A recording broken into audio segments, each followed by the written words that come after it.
Welcome to Faith Over Breakfast. You are listening to a podcast by Pastor Eric Deepen and Pastor Andy Littleton. If you enjoy Faith Over Breakfast, we encourage you to rate it on the Apple Podcast app, on Spotify, or Google Play. Thank you and enjoy the podcast.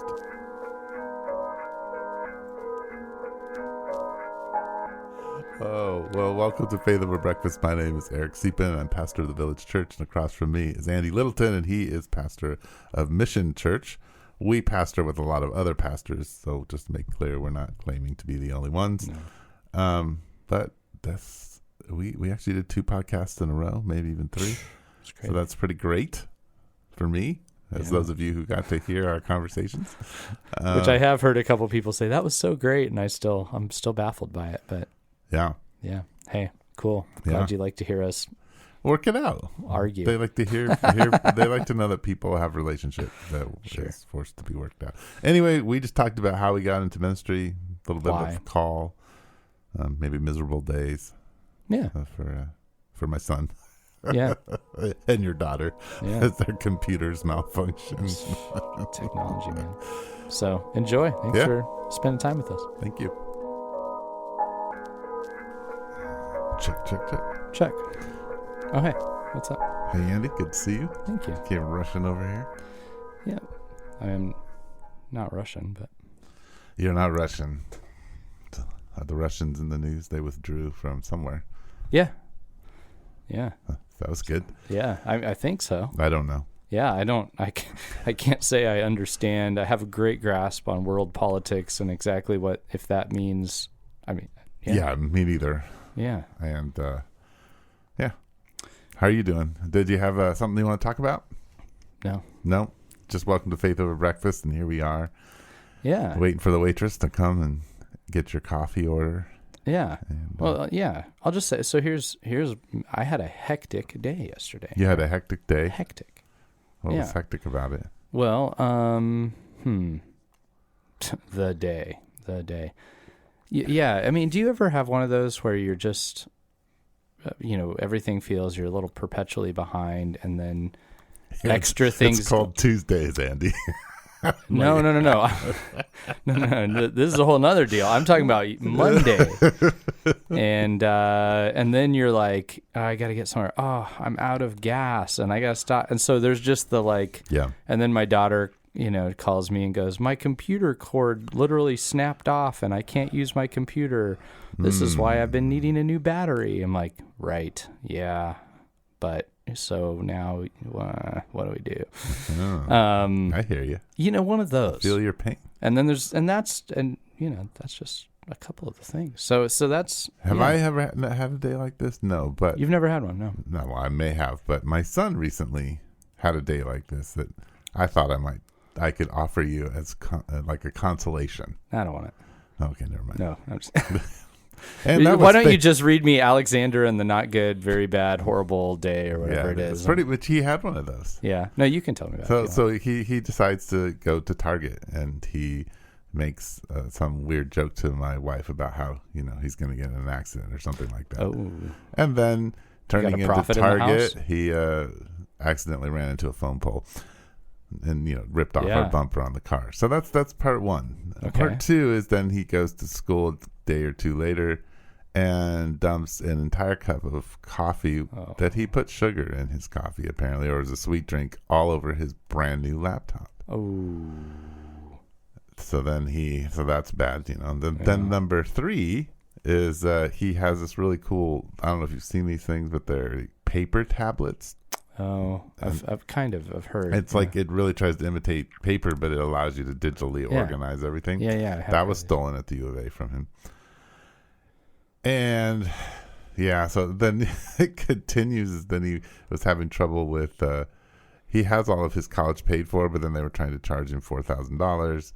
Yeah, and so it's just one of those. So he has a series of events where you're like, wow, you've just got initiated into adulthood. Yeah, and that's it. All happened at once. So what I hear you saying, my consolation prize is just like welcome to adulthood. With you're saying my son has entered adulthood, which sucks. Yeah, and you're telling me that's just Well, I feel like now. Thanks. That's very pastoral. Your daughter getting her cord ripped off or whatever. I feel like it's not you've already experienced everything, and now you Yeah. get this moment, at least with her, to experience all of the calamities, again. Yeah. But you had more calamities, it sounds like. So the laptop was just the beginning of your day. Yeah. No. And the gas station. Here's the thing. I say all that. I also just had an incredible. So my favorite part of the day, and this actually okay. This is Monday. Here's our topic for the day. Topic for the day.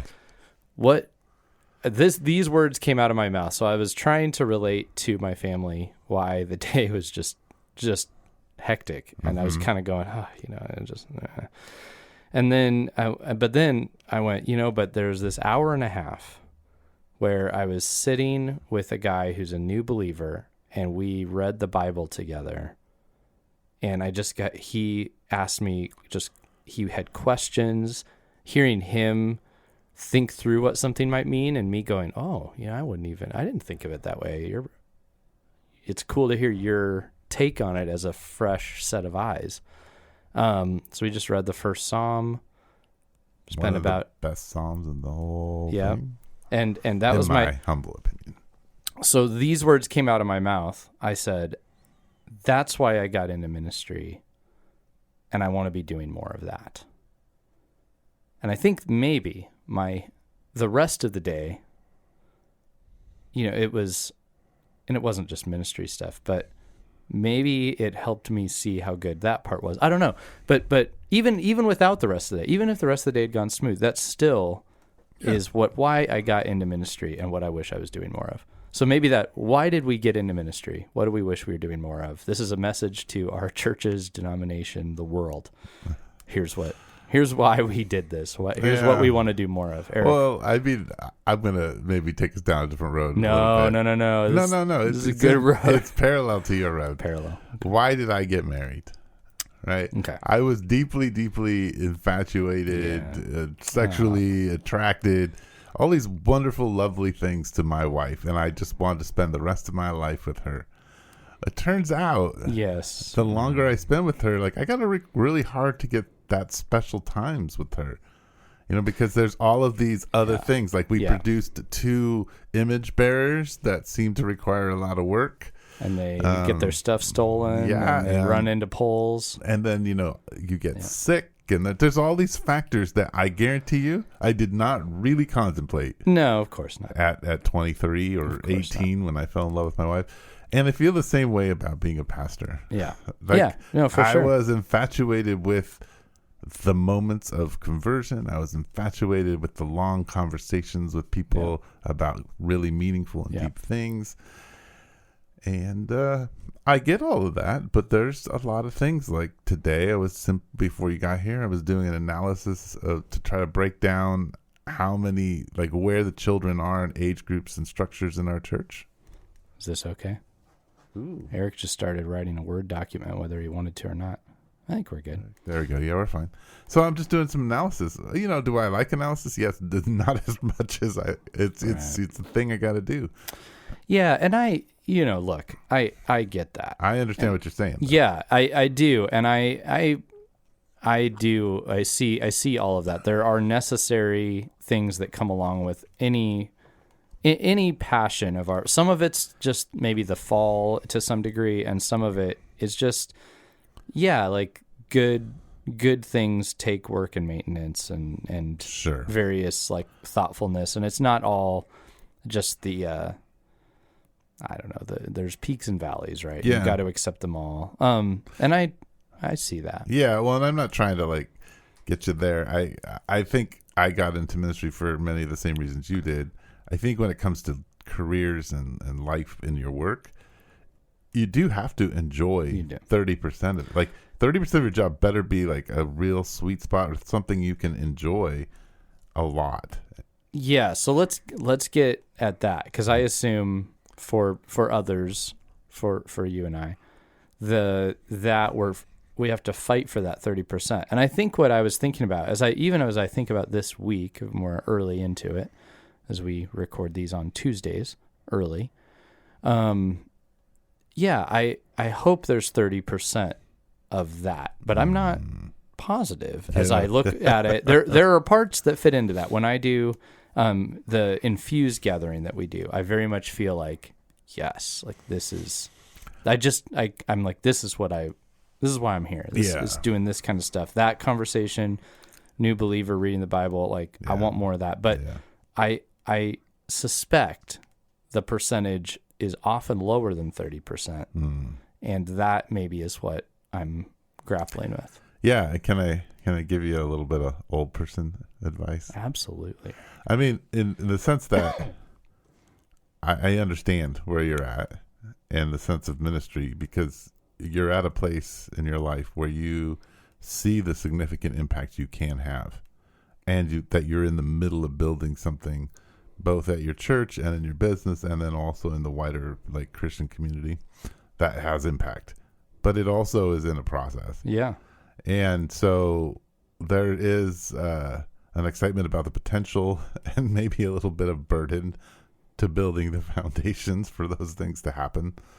Right. And so I think, yes, it's difficult to find sometimes the thing that you really love and enjoy. I will say after, 20 some odd years of planning a church and being in ministry since I was 18, I have gotten to the place where I'm like, well, I do pretty much enjoy all of it. Okay. But I have to reset a lot. Mm-hmm. So there has to be a reset, or I do get overwhelmed and I start thinking, why am I doing this? And so I take a lot of, like, this coming year will be an interesting sabbatical year for me. Okay. So, and that is resetting. Right. And doing the thing, like saying, okay, I need to actually focus on the thing I really, really enjoy, or the things that I really need to get better at. And I'm going to have to allow some of the things that, I'm good at, but maybe are distracting me, to go to the side, or allow other people to pick those up so that I can do those things. Yeah. And I flourish in my job when I'm able to be creative, when there's enough time for me to have creative outlet within my church and what I'm doing, both ministry wise. And so, I think I think part of it is the analysis. If the sitting with new believers and is the thing that you really want to be in ministry about, then maybe you got to think about how do I create space for that. Yeah. And well, I mean, I agree. And it's funny, I was just thinking, I was just doing little like things on my fingers because we have sabbaticals built into our game plan. I was like, wait, when's mine? It's coming up. So I was just kind of counting the years since my last one. Those are longer, versus like when we can take breaks, but those are longer sabbaticals. So for you though, I'm curious for you. What about you? What are the things, like, if you could list out a few that you go, this is why, even if you were misguided? Yeah. Well, when I first started, I think for me, the thing I really loved was creating spaces where people could worship. Okay. That were different. And so I really enjoyed that. So when I was able to do that and people would come in and they would experience God in a new way, or they would say like, oh, this is what I've been looking for all my life.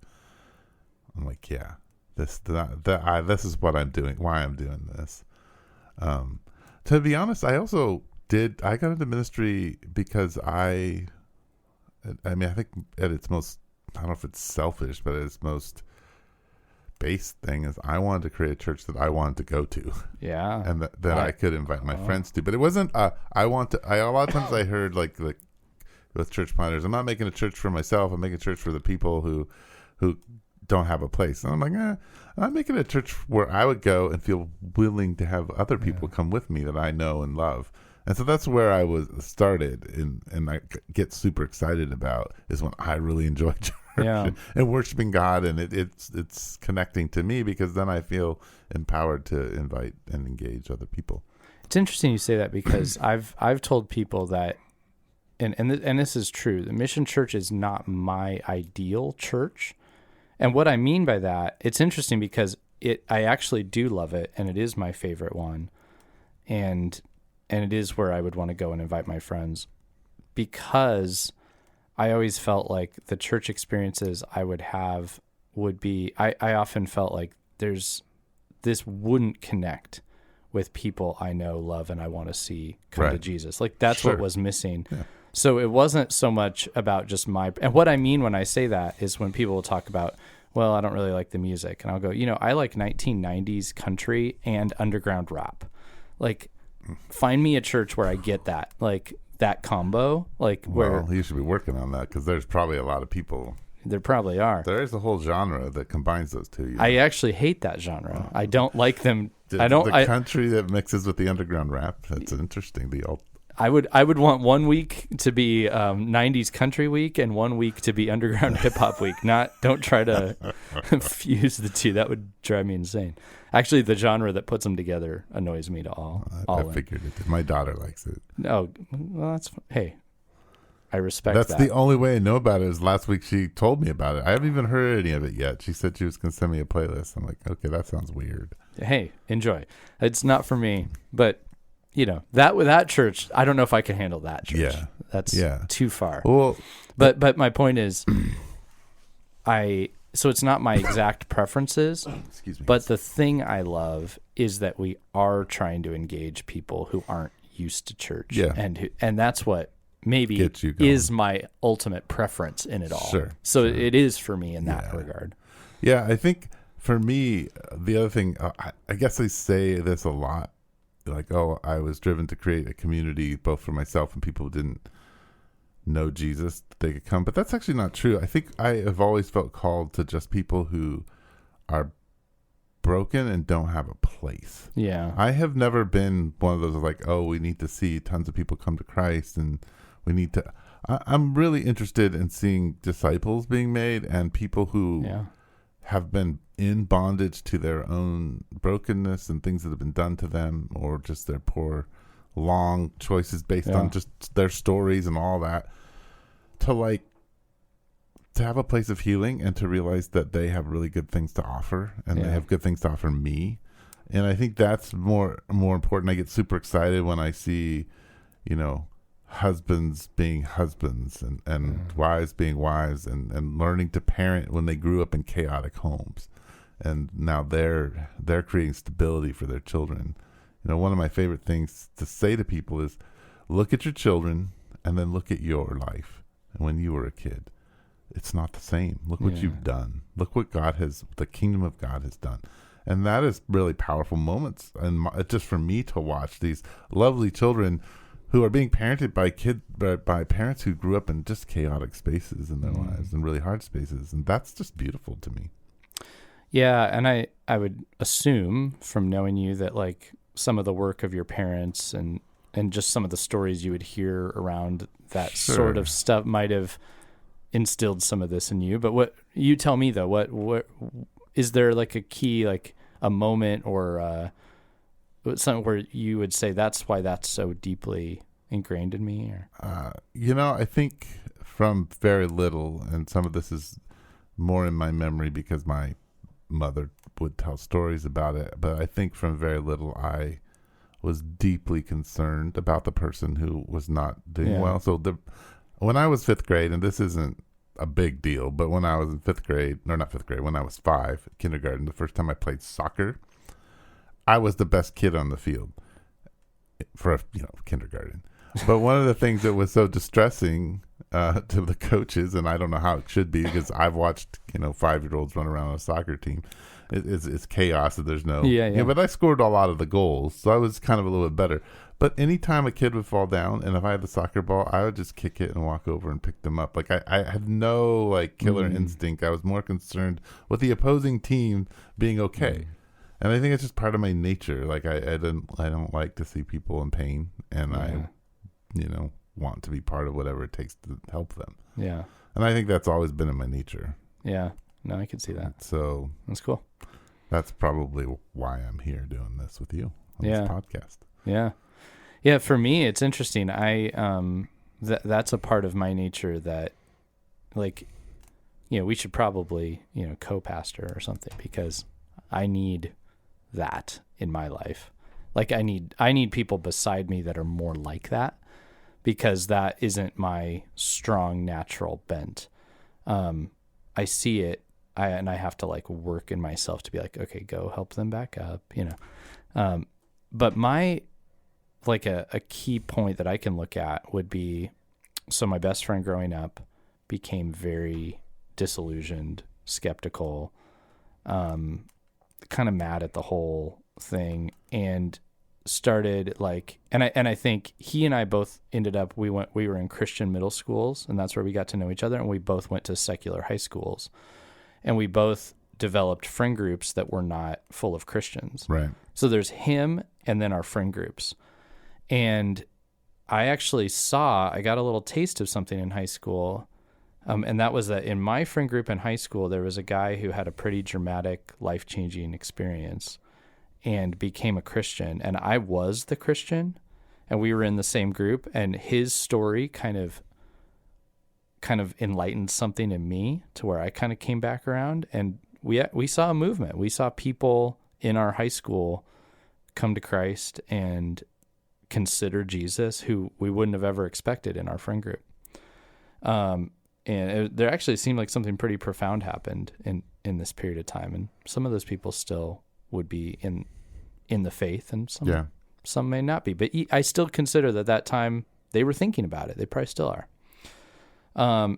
Then in my friend's life, he kind of went down the skeptical path, but he and I had some pretty deep interactions around that.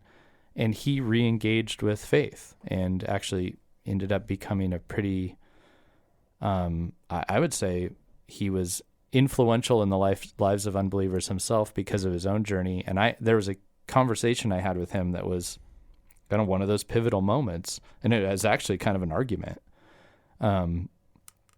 where we were able to, I mean, he was kind of belittling me and faith, and I kind of responded and was like, who do you think you are, man? Like, and it was just an interesting thing that ended up with him actually going like, dude, I know I need to figure this out.